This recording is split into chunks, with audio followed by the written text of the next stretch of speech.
take a ride into the 21st century. This car is powered by batteries, and it's part of the International Electric Grand Prix, the largest gathering of alternative fuel vehicles ever assembled.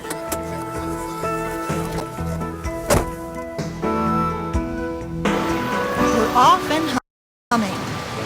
5, 4, 3, 2, 1, go. The route of the Grand Prix will take us from Long Beach to San Bernardino. Traveling through normal street traffic, it's not a contest of speed. This is a real-world test of endurance and driving skills. In traffic, our car hardly stands out, except for the fact that its electric engine is adding zero pollution to the surrounding environment. The International Electric Grand Prix is a 3-day event. Stops along the way allow the competitors to show off their cars and, of course, charge their batteries. This is the equivalent of a traveling gas station. Dan Parmley explains. Well, what we have is the first mobile electric fueling station built in the United States. Mobile. Right. In other words, what we can do is we can bring this vehicle fueling station to shopping plazas, places of work, or at events like this, and charge up numerous cars. At this event, we're charging between 30 and 40 electric cars at one time. Now, do you charge for this service like you would for gas, like anyone would for gas? Yes, it's designed to be metered. As you see, we have meters that's similar to what you have on a house. So this tells you how many kilowatts of energy you're using, and this information then can be sent to the power company to get a utility bill, or it could go on your Visa or MasterCard. While the Grand Prix contestants are charging up, the crowd here at Santa Monica College has come to glimpse the future. But not every car looks like it belongs to Luke Skywalker. Welcome to a 1930s version of the 21st century. The dream of electric-powered cars goes way back. This classic is owned and still driven by Jamison Handy Jr. Well, this was built as electric. It's a Detroit Electric, 1932. They made about 13,000 of these cars between 1906 and 1941 when they quit for World War II. And here we are in 1992, and it's back in 60 vogue. years old. And the latest thing again. Both Jamison and his Detroit Electric transportation, but it was the oil crisis of the 1970s that foreshadowed the need for today's race for change. Oh yeah, it's funny. My friends at work used to tease me, say, well, you know, you're supposed to save on electricity too, remember? You aren't allowed to use Christmas lighting. And I said, yes, but there's no lineup by the light plug. There sure is at the gas station. Like the 30s, today battery life and weight remain major obstacles. But memories of gas lines and strict new air quality standards are pushing electric technologies faster than ever. This car is at the cutting edge. It's the Solar Flare. Using hand-me-down hardware, it was designed and built by students at Cal Poly Pomona. Cal Poly's Tina Shelton.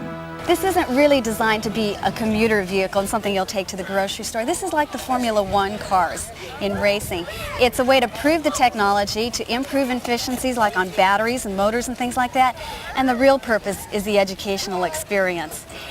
It's showing college kids as well as elementary kids and high school kids that technology is fun. What percentage of the fleet you think will be electric, say in 10, 12 years from now? Well, by law, by the year 2003, 10% of the vehicles sold have to be electric vehicles. Technologies like solar and electric may be exotic, but they don't have to belong to the 21st century. In fact, you can buy an electric car just like this one today. Bill Muir is president of a unique car dealership in North Hollywood. Green Motor Works is the first truly car dealership for electric cars. We have a showroom, we have a lot full of cars, some previously owned, some new conversions, some purpose-built electrics. And then we have a service area with 4 bays where we do service on people that already have electrics, and then we convert cars from gas right there on the premises. With purchase prices ranging between $11,000 and $30,000, buying an electric car isn't cheap. Add the uncertainty of new technologies and the lack of readily available recharging stations, the question remains, is all this talk of electric cars premature? Not to Don Bright of Solar Electric Engineering. We have an electric car manufacturing facility in Southern California that will produce more on-road EVs than anyone has ever produced in the past. EVs meaning electric Electric vehicles, yes. They're a little more expensive initially, but however, at an operating cost of 3 cents per mile, and the fact that there's virtually zero maintenance, there's no tune-ups, spark plugs, oil changes, mufflers, radiators, starters, all the things that can go wrong with your gas-powered vehicle are eliminated with an electric car. So your overall cost is less, and you're doing it with zero pollution, you're saving the world, and you can sleep better at night. Not all transportation experts are so optimistic. Battery technology still has a way to go to compete with the speed, range, and fueling convenience of the internal combustion engine. But electric vehicle enthusiasts are confident an inevitable transportation revolution is just around the corner and coming fast. When this International Electric Grand Prix is over, there'll only be one winner. But transportation experts say we can all be winners if we continue to develop and explore environmentally conscious alternatives to conventional gas-powered cars.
Mathieu Tenenbaum. I'm Deputy Program Director for the EV program at Renault.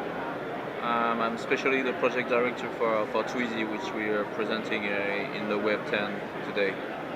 And what is it with all these electric cars that you're presenting? What do they have? What is special about it, and the way you're going to do to this? You're going to distribute them. Actually, what we're doing at Renault is really to bring affordable electric cars. That's, I would say, what's special about it compared to the competition. So we are bringing at Renault a range of 4 models. Light commercial van, the Kangoo, big family car like the Fluence, a small city car like Twizy, and a mainstream car, a B-segment car, which is Zoe. And the main thing about our business model, which is brand new, is we sell the car and we will rent the battery mainly outside. So you will subscribe for a contract for using the battery, and we will guarantee during the duration of your contract that you will have a working battery in your car. And what are the price ranges we're talking about? Actually, we for example, we announced the price for the Kangoo. So in France, the Kangoo will be sold at 15,000 euros. This is the price of a diesel Kangoo. And every month, the battery fee will be 72 euros, which is basically what people put in the gasoline in their car for 1,000 kilometers in 1 month. So really, it's affordable. It's not more expensive to drive our cars, electric cars, than to drive conventional cars. But then, because you rent battery, that guarantees that the users are not going to have a problem with the batteries that are not going to be working and they have to deal with them. When a battery doesn't take any more power and it stops having autonomy, what's going to happen? Actually, that's the good part of our business model is for the customer it's really stress-free, because you pay a service for the kilometers.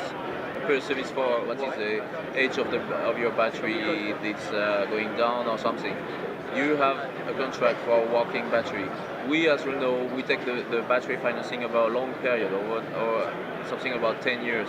So we take into account the first life of the battery when it's run in the car. It's about 6-8 years depending on the usage. And then we take also into account the second life of the battery, where basically we will repack the battery for stationary use. People at home want to who have solar panel and want to store electricity. And also we take care of the recycling. So really it's a business model where we finance over a long period the battery, and basically the first customer don't have to pay an extra price to go to electric. They will pay a reasonable fee every month because we're taking this new business model. And then what about the charging? Because these cars, as far as I see them, especially the 3C, are very city cars. And because of the autonomy they have, are going to be used mostly for short distances. But the people in the cities don't have garages. They don't have where to charge the car. What's going to happen with that? Actually, at Renault, we have a very strong strategy to partners, to find partners in every country, partnership with many utility, cities, private parking lot owners, and we have a strong strategy to make them find the right business model to install charging spots on curbside, in parking lots, so people will actually get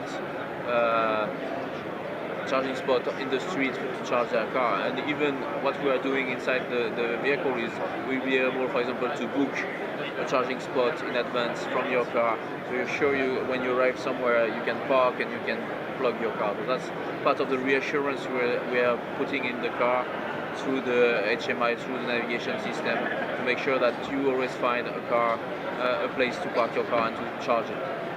And when is it that you expect to launch all the electrical cars in Spain?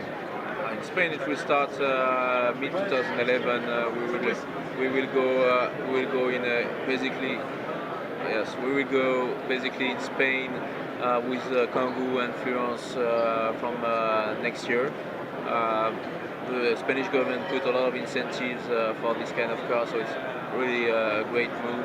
We have partners like Acciona to put also infrastructure to make some tests with charging spots in the street.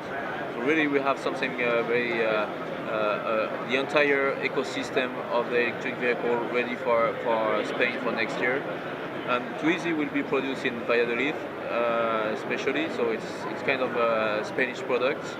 And we hope also by end of next year and end of 2011 we'll be able to sell Twizy as well in Spanish cities. Okay, thank you very much. Thank you.